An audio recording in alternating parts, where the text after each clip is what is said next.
Auch das Forschungssystem ist eine der vielen Baustellen von Ubisoft. War das Gesehene in der Beta doch eigentlich komplett nutzlos, da zu teuer, zu aufwendig und vor allem viel zu undurchsichtig. Jetzt gibt's hierzu ein kleines Update und das schauen wir uns wie gewohnt in den Siedler-News mal genauer an.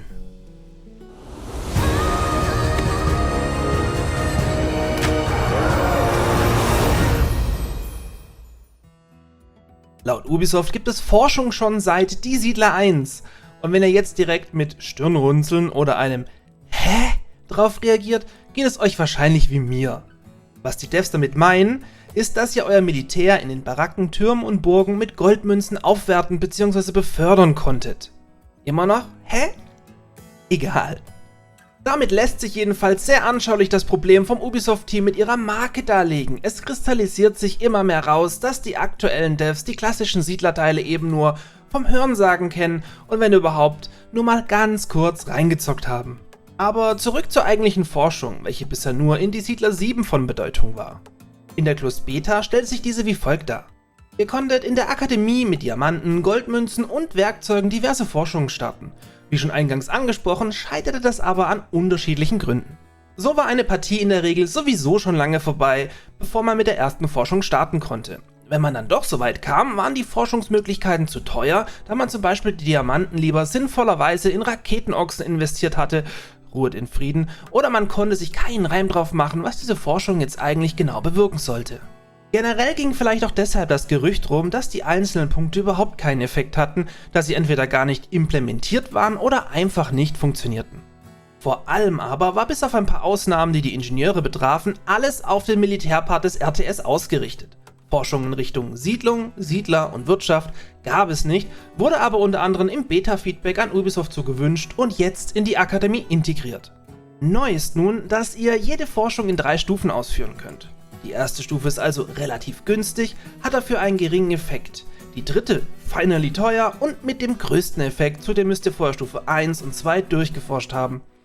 Bitte entschuldigt die schlechte Bildqualität, das gezeigte Material wurde uns in sehr geringer Auflösung präsentiert, warum auch immer. Zudem sind die Forschungsstränge jetzt in Kategorien oder Zweige unterteilt, die jeweils zu eurem individuellen Spielstil passen sollen und Gilde genannt werden.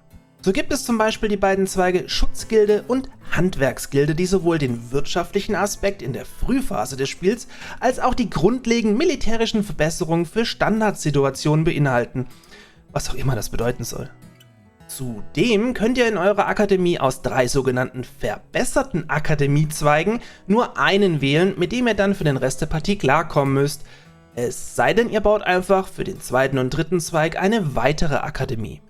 Ab sofort sind auch nicht mehr nur Gold, Diamanten und Werkzeuge das Material für Forschung, so benötigt ihr je nachdem, in welchem Bereich ihr forscht, auch Waffen, Nahrung, also Brot, Fische und Fleisch, sowie Holz, Steine, Kohle, Eisen etc., also eigentlich alles. Visuell sollten erforschte Dinge jetzt auch besser sichtbar sein. So könnt ihr zum Beispiel die Pioniergeschwindigkeit eurer Ingenieure verdoppeln oder den Wohnraum in euren Wohnhäusern vergrößern, was den Countdown für neue Siedler senken sollte. Auch könnt ihr erforschen, dass ihr für abgerissene Gebäude die Baumaterialien zurückbekommt und dass Türme einen vergrößerten Radius an Land in Besitz nehmen. Dies war übrigens bisher noch nicht fix bestätigt. Ihr habt also neben den Ingenieuren auch wieder die Möglichkeit, mit Türmen eure Landesgrenzen zu erweitern. Wie findet ihr diese Verbesserung? Passt die Akademie oder Forschung für euch in ein Die Siedler-Spiel oder ist das eher völlig fehl am Platz? Ich freue mich wie immer sehr auf eure Kommentare.